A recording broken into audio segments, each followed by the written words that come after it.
Alors, je voudrais rendre grâce et gloire à Dieu pour au moins plusieurs points ici. Et le premier, c'est que pendant très longtemps, je n'ai pas entendu ma fille spirituelle que j'aime beaucoup, tout simplement parce que, et qui ne vit pas en Guadeloupe, qui vit en métropole. Et, euh, et c'était quelque chose qui me faisait du chagrin parce que c'est l'une de... Dieu m'a béni en me donnant plus de 400 enfants spirituels, je crois bien plus de 500 maintenant depuis longtemps. C'est vrai que j'ai eu le réflexe de parler ainsi, mais c'est vrai que j'ai oublié que ça fait longtemps que je suis à plus de 500.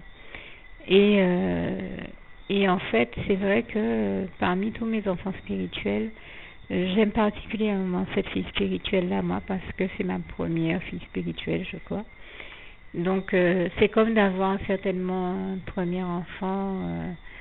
Disons que c'est la première expérience, l'une des plus touchantes. Mais j'aime tous mes enfants spirituels. Hein, mais c'est vrai que j'ai vécu des choses avec cette fille spirituelle qui sont très particulières. Et comme de me sentir mal tant qu'elle n'avait pas pris son baptême. Et il n'y a que quand elle a pris son baptême que j'ai eu un soulagement. Et donc, comme j'ai eu à souffrir comme une femme qui allait accoucher le temps de son baptême, et mes douleurs ne se sont arrêtées que quand elle a réellement pris le baptême, et bien forcément, c'est une de mes filles spirituelles à qui je tiens particulièrement comme un enfant qui est sorti de mon ventre. Parce que je peux dire que j'ai réellement souffert dans ma chair pour qu'elle vienne au baptême. Et pour moi, c'était quelque chose de particulier et d'inoubliable. Et surtout, ce qui était encore plus beau, plus fort, c'était le moment après son baptême où, avec mon pasteur, on pleurait de joie et d'émotion tous les trois dans les bras l'un de l'autre. Et j'ai envie de dire tous les quatre dans les bras l'un de l'autre, parce que je sais que le Seigneur Jésus nous entourait de ses bras d'amour, même si ce n'était pas physiquement visible, mais nous savions qu'il était avec nous. Et ça a été un moment intense de nos foi à tous, et un moment d'amour et d'intimité avec le Seigneur qui était extraordinaire. Et même si j'ai déjà vécu des choses magnifiques depuis, peut-être encore plus belles, je ne sais pas, on dira ce que l'on voudra, mais c'est un moment que je n'ai jamais pu oublier. Et je remercie encore le Seigneur Jésus pour m'avoir permis de vivre ça. Et quand j'ai eu ma fille spirituelle, elle était étonnée de mes réactions. Et je lui ai dit, tu m'as beaucoup manqué. Et elle-même m'a dit qu'elle s'est rendue compte que notre relation est très très attaquée. Et qu'elle a compris que l'ennemi attaque autant notre relation parce que je suis la personne par qui Dieu lui donne souvent des enseignements dont elle a besoin. Donc l'ennemi a utilisé quelqu'un pour essayer de nous séparer précisément parce que il sait que si elle est séparée de moi, eh ben, elle n'entendra pas parler nécessairement autant qu'il le faudrait, parce que bon, elle reçoit quand même des enseignements, mais elle n'entendra pas nécessairement parler de tout ce dont elle a besoin d'entendre parler. Et il espère ainsi qu'il réussira à la perdre. Malheureusement pour lui, je rends grâce et gloire à Dieu qui a su nous maintenir dans son amour, parce qu'il a tout fait pour essayer de nous séparer, de nous fâcher, parce qu'il est dans la dynamique de la perdre. Et ma fille spirituelle même, avant même que je n'ouvre la bouche, m'a dit d'elle-même qu'elle s'est rendue compte que l'ennemi attaque notre relation d'amour afin d'essayer de la perdre, quoi, hein. Spirituellement, elle a compris ça. Et toute la gloire revient à Dieu, à Jésus, à son Saint-Esprit. Et je lui ai dit, ben, pendant tout ce temps où tu m'as beaucoup manqué, la seule chose qui m'aidait à tenir bon et à espérer, ben, de toute manière, c'est aussi le seul qui nous aide à tenir bon face aux épreuves de la vie et face à ce monde cruel. Eh bien, c'est Dieu, c'est Jésus, c'est son Saint-Esprit, et toute la gloire lui en revient. Et je tenais à lui rendre grâce et gloire pour ça, ici, parce que il est le seul qui nous donne la force de tenir et qui nous rend victorieux de toutes les épreuves que nous subissons, et qui apporte toujours toutes ces réponses et toutes ces solutions, comme j'aime à le dire, à toutes les situations que nous vivons, toutes les situations problématiques et épreuves que nous vivons. comme le passage donc de Romains 8, verset 37, nous le stipule bien, nous le rappelle bien. En toutes ces choses, nous sommes plus que vainqueurs par celui qui nous a aimés, Jésus-Christ. Et je lui rends grâce et gloire pour ça, parce que comme je lui disais, eh bien Dieu me parlait par la voix de son Saint-Esprit, et comme je le disais tout à l'heure, je lui rends ici grâce et gloire. Et en l'occurrence, c'est le Saint-Esprit qui me disait, eh bien tu as de bons baisers de Paris.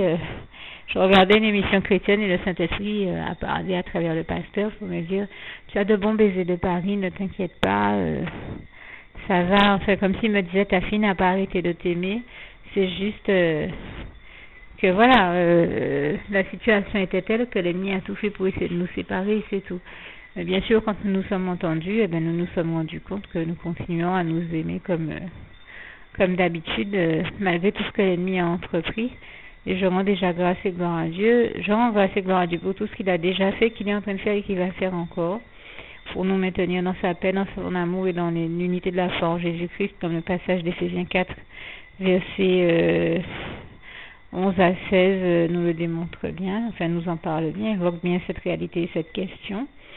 Et surtout, je remercie le Saint-Esprit parce qu'il est celui qui vraiment nous guide, nous donne toutes les infos que nous avons besoin de connaître et nous bénit, nous informe vraiment au mieux que tous les journaux d'information de la terre tout entière.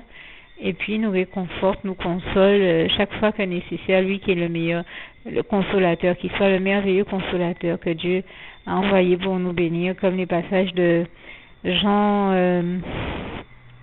14, verset 26 à 27 nous le rappelle bien, et Jean 16, verset 13 à 15 nous le rappelle bien là aussi. Et je rends vraiment grâce et gloire à Dieu pour ça, parce que, je le dis, quel bonheur d'avoir Dieu, Jésus-Christ et son Saint-Esprit dans nos vies, parce que très sincèrement, sans lui, je ne vois pas comment on fait, j'avais tenu à lui rendre grâce et gloire pour cette réalité. Merci Seigneur, je t'aime et nous t'aimons, nous tous tes enfants. Merci à toi en particulier, merveilleux consolateur, Saint-Esprit, je t'aime. Juste une petite précision pour tous ceux qui ne sont pas encore, qui n'ont pas encore choisi la meilleure des options qui soit, qui est celle d'aller se placer, de faire le choix à soi-même, d'aller se placer dans les bras d'amour de Jésus-Christ, pour se mettre à l'abri de ce monde cruel. Eh bien, je partage avec vous la prière par le biais de laquelle on y accède. Et commence par vous rappeler également ce passage de Jean 14, verset 6, où il est écrit que Jésus-Christ est le chemin, la vérité et la vie. Nul ne vient au Père, Dieu, sans passer par le Fils Jésus-Christ, bien sûr. Je le dis à ma manière, vous regarderez comme il est actuellement écrit dans vos Bibles là encore. Et donc, n'hésitez pas à ouvrir vos cœurs à Dieu, à Jésus, à son Saint-Esprit, à être sincère avec lui et à lui adresser la prière qui suit, à lui dire tout simplement, Éternel mon Dieu, Seigneur Jésus-Christ, moi, un tel, vous dites votre nom et votre prénom, je t'accepte aujourd'hui comme mon sauveur personnel, le seul maître et roi de ma vie. Je remets toute ma vie entre tes mains puisqu'elle t'appartient, Éternel mon Dieu, puisque tu l'as créée, cette vie. Donc tu en es donc le seul maître et propriétaire comme de tout ce qui existe dans tout l'univers. Je remets donc toute ma vie entre tes mains, je te la donne.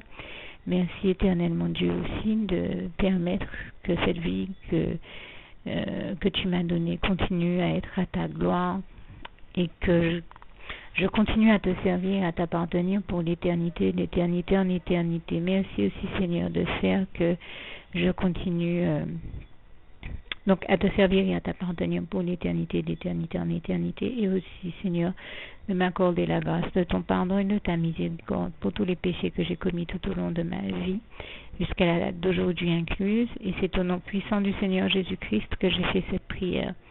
Et à vous tous qui avez fait cette prière, je vous dis que Dieu vous bénisse abondamment, puissamment, richement, et surtout n'hésitez pas à la partager avec tous vos proches et contacts, amis, membres de vos familles, collègues, bien-aimés, tous ceux que vous aimez, et surtout tous ceux à qui Dieu vous mettra à cœur, avec qui Dieu vous mettra à cœur de la partager.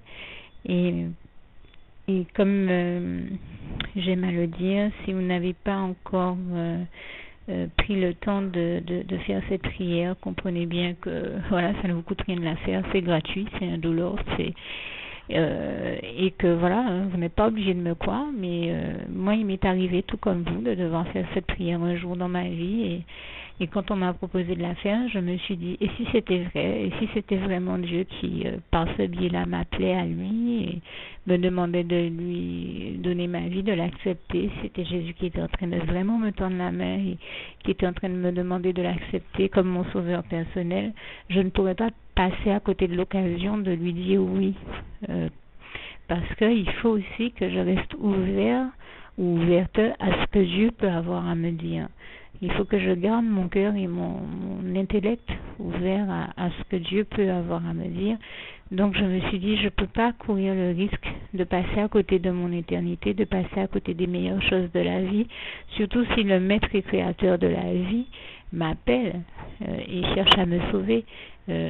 Pour être sauvé, il faut bien que je lui dise oui, que je souhaite qu'il me sauve. Oui, Seigneur Jésus-Christ, je t'accepte comme mon sauveur personnel. Et c'est le sens de cette prière. Et comme je dis, elle ne nous coûte rien à faire. Et puis surtout, moi je vous dis, du jour où je l'ai faite, j'ai vu Jésus changer ma vie en mieux sur tous les plans. Et donc je crois que ça ne vous coûte rien, ça ne vous coûte rien vous non plus de la faire et puis d'expérimenter, de regarder comment les choses vont se dérouler dans votre vie, de regarder Jésus changer votre vie en mieux, à vous aussi. Et d'en faire l'expérience. Et pour en faire l'expérience, il faut commencer par faire cette prière. Donc si vous ne l'avez pas encore dite, réembobinez tout simplement cette vidéo ou ce document si vous préférez, réécoutez-le et dites avec moi la prière que vous m'avez entendu mentionner. Et n'oubliez surtout jamais que tout est possible à celui qui croit en Dieu, en Jésus-Christ et en son Saint-Esprit, comme il est écrit en Marc 9, verset 23, et que tout est possible à Dieu, comme il est écrit en Marc 10, verset 27. Que Dieu vous bénisse donc et à bientôt.